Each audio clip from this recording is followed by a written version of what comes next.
in time and space, transcribed in future tense.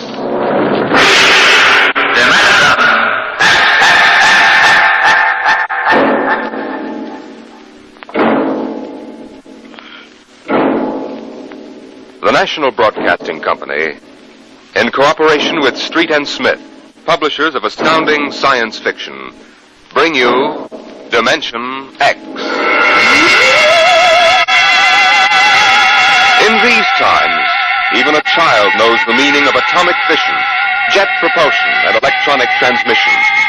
What, we ask ourselves, will the child of the future know? What of the time when science unlocks the secret of life itself? Could it be that one day, such things as constructing human life or passing back and forth from one dimension to another will become mere child's play? My name is Sam Weber. I'm an attorney, and a pretty successful one, if I do say so myself. My wife, Tina, and I live in a comfortable 12-room place up in Westchester. Now, I've read a lot of Horatio Alger stuff in my time, and so have you probably, but I'll bet you've never heard anything quite as spectacular as my story. Maybe you won't believe it, but I used to be a completely different guy. Frightened, sickly, nearsighted, a real Mortimer me. No kidding. That was 5 years ago. The big change in me began to take place on a cold December morning in 1945. Just a moment, please. Yes, please. Weber? Yes. Samuel? That's right. Step back. Okay, fellas, bring it in. Oh, just a moment. You must have the wrong address. Watch it, buddy. All right, sign here. Is, that for me? Weber Garden Apartments. Looks like a coffin. I don't design them, Jack. I just deliver them. Sign here.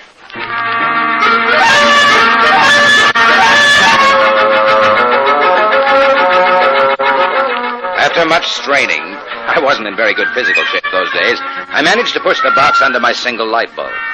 There was a card in a small envelope. Let's see.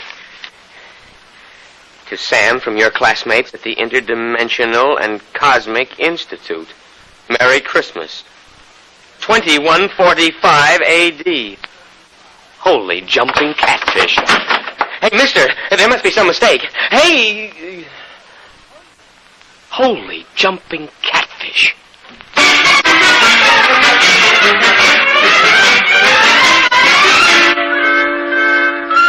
They were gone, and I didn't even know which delivery company it was. Well, I finally decided to open it up and see what was in it. After about a half hour of fumbling, I gave up. All right, then, don't open.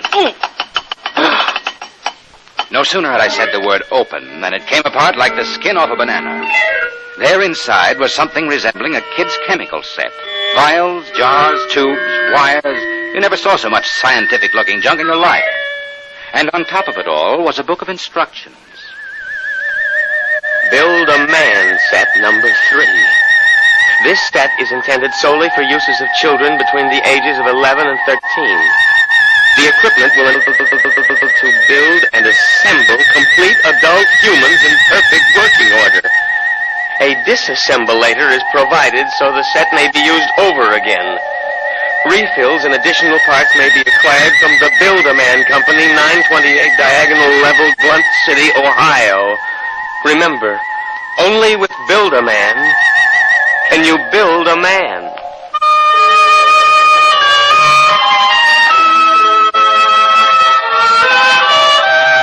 When I left for work that morning, my brain was still reeling with the stuff I'd read in the instruction book.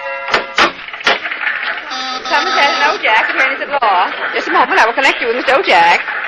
Oh, good morning, Mr. Weber. Good neuron. I mean, good morning. Gotta get my mind off that book. Only with Build a Man can you build a man.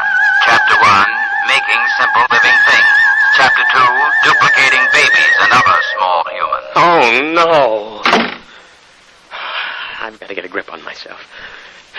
Do a little work. O'Brien versus O'Brien.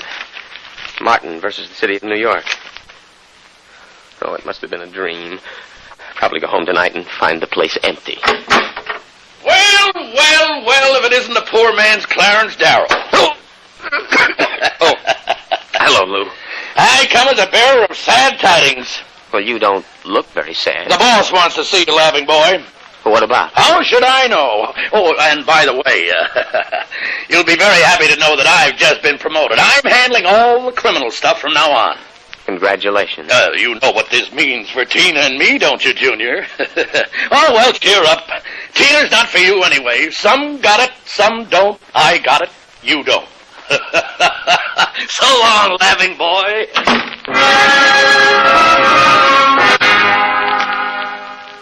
That was my good friend, Lou White. In the year I'd known him, he'd already managed to steal a job I wanted, and he was now working on the girl I wanted. Her name was Tina. Tina Velvet. Good morning, Sam. Oh, good morning, Tina. My, you look good enough to Yes? take to lunch. Oh, I'm sorry, Sam, but I promised Lou. Oh, sure. I hope you're not too disappointed. Me? Oh, no. Some got it, some don't. I don't.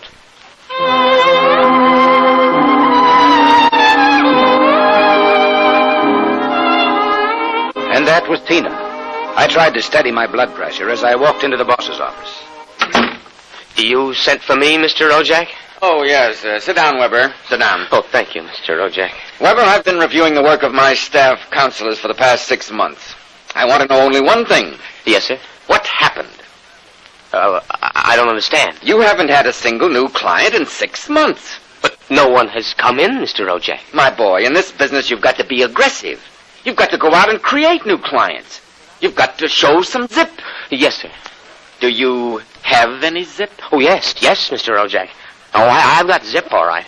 I just can't seem to turn it loose, that's all. Well, get in there and punch now, Weber. I want to see a change in you in the next few months. As a matter of fact, I'd better. You got that? Yes, Mr. Ojak, I'll try to show some zip.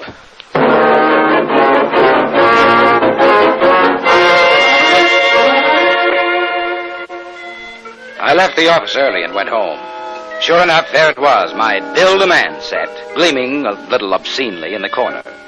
I walked over to it, gave it a kick, and hollered, Open sesame. 3 minutes later, I was flopped down in bed reading Chapter 1. Making simple living things. An hour later, I was fooling around with such complicated items as the Junior Biocalibrator, which measured everything from blood pressure to hemoglobin content, and the Jiffy Vitalizer, which was actually supposed to put life in your creation, providing you had followed instructions carefully. At 8:30, I made my first simple living thing. Here, boy. Here, boy. Oh, maybe you aren't a boy. Oh, let's see. According to the book, you are a rubicular oyster hog. Not much to look at, but I made you. Me, Sam Weber, attorney at law. I have created life. Hey, come back here. Come back. Here, boy. Here, boy. Hey.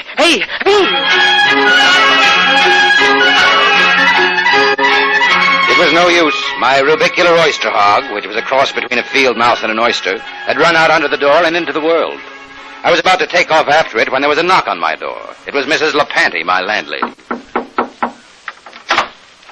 Oh, hello, Mrs. LaPanty.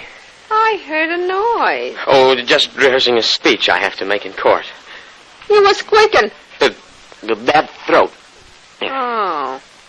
Oh, by the way, there was a gentleman looking for you this afternoon. A gentleman? Yeah, a tall old man in a black overcoat. Kind of nasty. When I told him he wasn't in, he wanted to go up to your room. Tell you I showed him the way out in a hurry. Oh, thanks, Mrs. LaPanty. Probably a bill collector. Yeah. Well, I gotta run.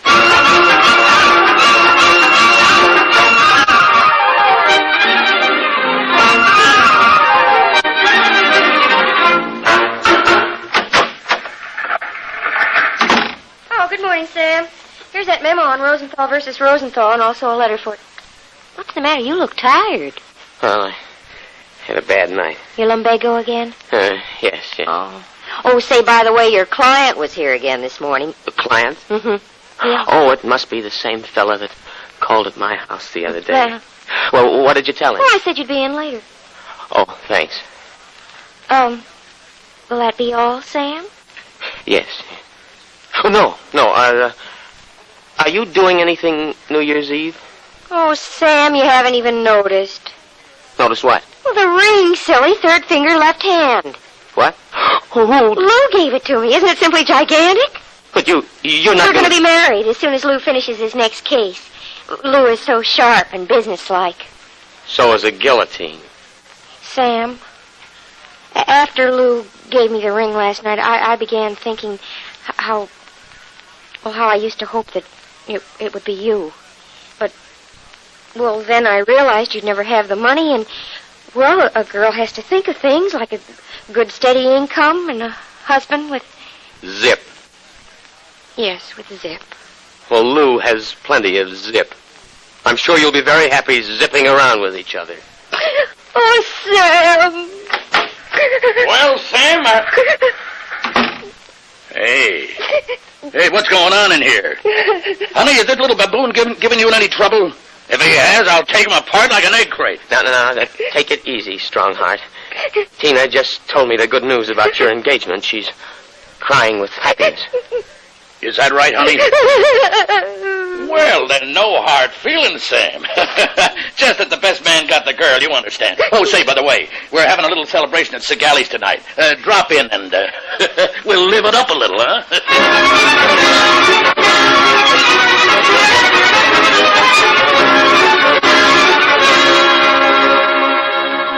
I went home feeling like a man who has been stuffed into a washing machine with the dial set at rinsed dry. I was a failure. I walked over to the mirror for a heart-to-heart talk with myself. Nothing. That's what you've got, Sam Weber, in unlimited quantities. Nothing. We ought to just tear you down and start all over again. We ought to take you... Hey. Oh, no, not that again. But why not? Think of it. A Sam Weber without the psychological problems you've got. A dynamic, uninhibited Sam who could win a girl like Tina by sheer magnetism. Then when it was all over, we could just take the old disassemblator and presto. And I can do it, too.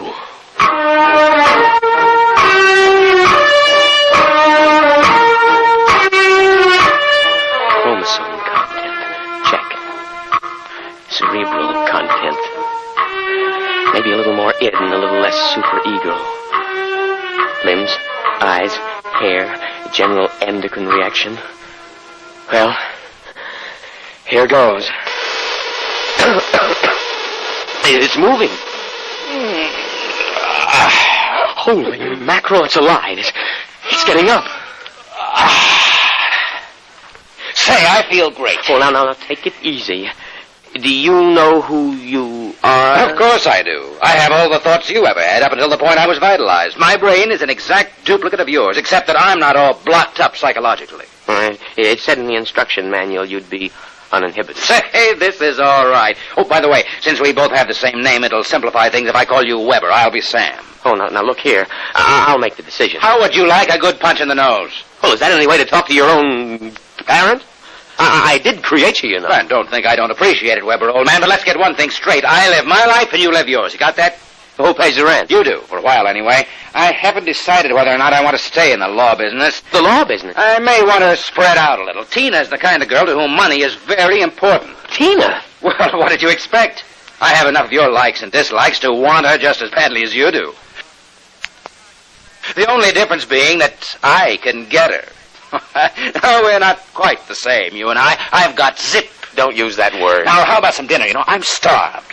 I'll have to go out. I'll need some clothes. Sorry, I only have this one suit. Fine, you can lend it to me. Oh, what about me? I'll bring you a sandwich after I come back from Segali's. Segali's? Well, you haven't forgotten, have you, Weber? We're invited to the celebration. Tina and Lou White. Only it wouldn't look quite right if we both showed up, so I'll tell you all about it. Now, off with that suit, and no nonsense.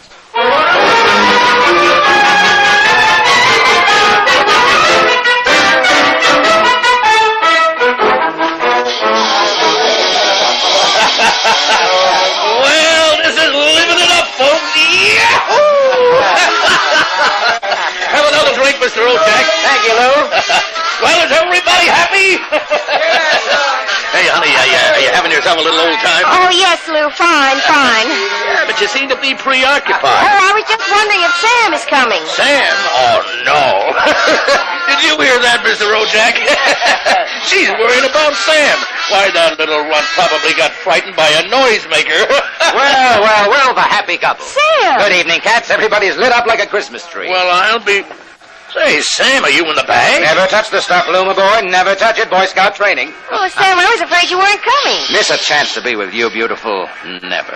Hey, what's got into you, Weber? Monkey glands? I don't read you, muscle-bound. Well, you seem different somehow, even your voice. Do you notice anything, Tina? Well, yes, it does seem richer somehow. Ah, nonsense. Sam Weber, you're nothing but a cream puff, and you always will be. Mr. Rojak, I think he owes me an apology for that. I should think so. All right, all-American boy, make with the apology. Apologize, me? Oh, no. Why, for 2 cents? Folks, would you excuse Mr. White and me for a few minutes? We want to step out into the hall for a little private conference.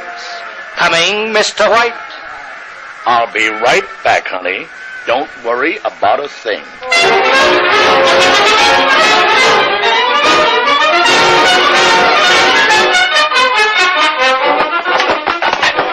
Okay, big boy, you've taken enough punishment. Now. Sam! Lou, don't kill him. He did... Oh, dear. He'll be all right in a little while, baby. But did you... Oh, Sam. Tina.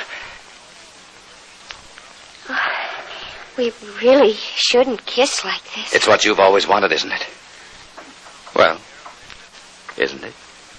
Oh, Sam.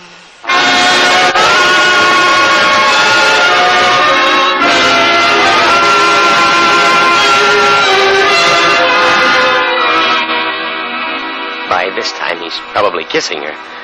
And there's nothing you can do about it, Weber, old man. Nothing. Hey, wait a minute. Where's that book of instructions? To disassemble a Build-A-Man model, merely focus the ray of the disassemblator device and press lever X. But that's murder, Counselor. Still, legally, in order to prove there's been a murder, you need a corpus delicti. And nobody even knows there is another Sam Weber. Oh, so you're finally home. I'm starved. Sorry, Weber, old man, but very pressing business detained me. I suppose you made a fool of me over at Segali's. Oh, on the contrary. What do you mean? My boy, you were looking at a man who in one fell swoop has got himself a raise, a promotion, and a wife. At least she'll be my wife tomorrow. Who? Tina, of course. I don't believe I had to put on quite a show, but all around it was a real success. Mr. Rojak was so impressed he called me aside and said he was going to give me a crack at some criminal cases. And if I made the grade, why, who knows, I may even accept a partnership. You've got it all figured out, haven't you? That's about it. Only you neglected to consider one thing. Oh, what's that? This. Hey, put that down. Get back, you usurper, you. I'm going to melt you down like a Welsh rarebit. Weber, you can't do that. It's murder. It's like killing your own son. After what you've done to me, it's a pleasure. I didn't ask to be brought into this world, but now that I'm here, I like it enough to want to survive. Take off my suit, you phony. You won't be needing it again. You're really going through with it, huh? I am. All right. Oh, here's your jacket. My arm! Give me that thing. Give it to me. That's better. Now we'll fix this little item so it can't do any damage. Oh, no. Yeah, you see, Weber? You don't have the guts to stand up against the man you might have been. Oh, what's that sound? I don't know. Seems to be inside the house. Somebody's coming up the stairs. Listen. Hey. Take a peek through the keyhole, Weber. Holy jumping. It's him. Who? The old man with the black coat. His eyes all black and shiny without any whites. Looks insane. Don't open it.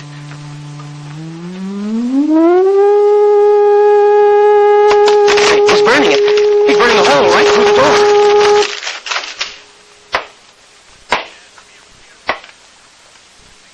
Good evening, gentlemen. As I feared, I'm too late to prevent you from duplication, Mr. Weber. And I see that you have destroyed the disassemblator. That means I shall have to do the job manually. An ugly task. Well, who are you? I am the census keeper for the 24th Oblong. You see, your Wilderman set was intended for one of the Weber children who is on a field trip in this oblong 200 years from now. Because of an unfortunate time warp, the set was delivered here accidentally. You mean this set came here from 200 years from now? Precisely. Time, as with all things, is relative. We shall have to recover the set, of course, and adjust any discrepancies it has caused. But meanwhile, the problem is, which of you two gentlemen is the original Sam Weber? I am. Listen, Difficulties. Why cannot I ever have a simple case like a double conuplication? Now, look here, Mr. Census Keeper. The duplicate will obviously be Less stable and more emotionally unbalanced. Certainly, a man of your qualifications can decide which of us is the more valid member of society. Which of us will conform more readily to the standards Naturally. I observe that one of you is naked. Oh, wait a minute. And you also seem to be trembling. Whereas this gentleman seems quite calm. No, hold it. You're making a mistake. I hardly think so. No, stay away from me. Please do not struggle. Help, please, you... Mr. Weber. Yes.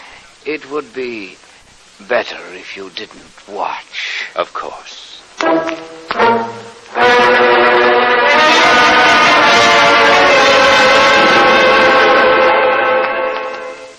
Well, that's my story. Within 10 seconds, the old Sam Weber had been completely dismantled and packed into the box. Tina and I were married, and I went on to become a full partner in the firm of Ojack, Somerset, and Weber. Oh, and by the way, Tina and I have been doing quite successfully what the old Sam Weber and his Build-A-Man set made such a mess of. We have 1, 2, 3 little conuplications. Sam Jr., age 4, Sameta, age 3, and Samina, age 4 months. Good night.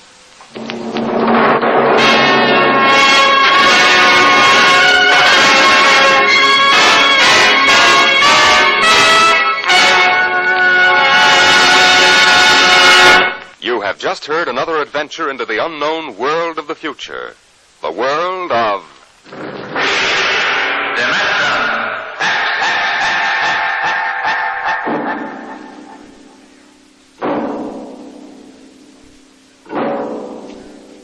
Time is a strange and mysterious dimension. Could we alter the future if we could travel back in time to our own youth? Next week we bring you a story of a man who found the answer in Time and Time Again.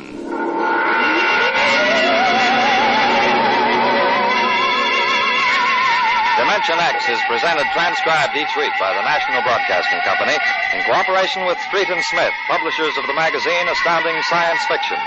Today, Dimension X has presented Child's Play, written for radio by George Lefferts from the story by William Tenn. Featured in the cast were Leon Janney as Sam, Carl Weber as his alter ego, and Patsy Campbell as his girl. Your host was Norman Rose, music by Burt Berman.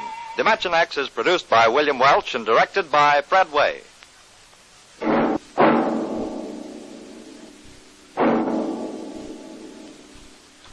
In reply to many queries from our listeners, last week's story on Dimension X, Pebble in the Sky, was written by Isaac Asimov.